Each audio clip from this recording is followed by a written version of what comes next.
আসসালামু আলাইকুম। সবাই কেমন আছেন? আশা করি যে যেখানে আছেন সবাই খুব ভালো আছেন। আলহামদুলিল্লাহ আমরাও ভালো আছি।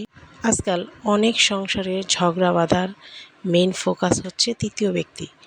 যার এই সংসারে কোনো কাজ নেই, শুধু ঝগড়া লাগানো ছাড়া, অশান্তি সৃষ্টি করা ছাড়া।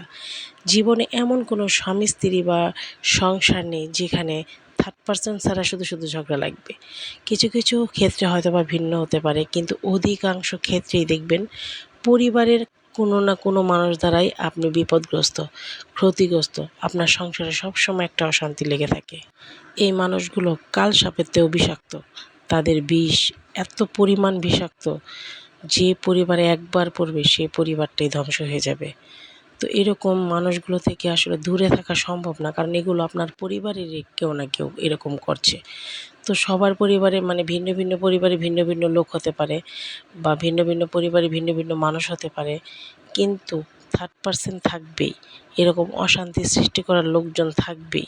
তো এগুলো আসলে অ্যাভয়েড করা যায় না, এগুলো থেকে দূরে থাকা যায় না। যতই আপনি চেষ্টা করবেন শান্তিতে থাকতে, ততই আপনাকে বিপদে ফেলতে চেষ্টা করবে, ততই আপনার সংসারে অশান্তি সৃষ্টি করবে। কিন্তু আমি চিন্তা করি ওই সব মানুষদেরকে নিয়ে যারা নাকি এইসব থার্ড পারসনের কথা শুনে নিজের সংসারে সবসময় অশান্তি সৃষ্টি করে রাখে। আল্লাহ তাদেরকে হেদায়েত দান করুক।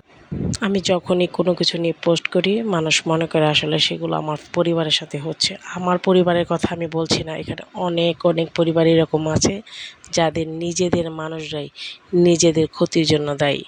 নিজেদের মানুষরাই নিজের সংসারে অশান্তি সৃষ্টি করে রাখতেছে। তো এগুলো আসলে অ্যাভয়েড করা যায় না। এইসব মানুষদেরকে আপনি অ্যাভয়েড করতে পারবেন না। তাই নিজেদেরকে বদলাতে হবে, নিজের পরিবারকে বদলাতে হবে, নিজের চিন্তা ধারণাকে বদলাতে হবে। তো সবাই ভালো থাকবেন।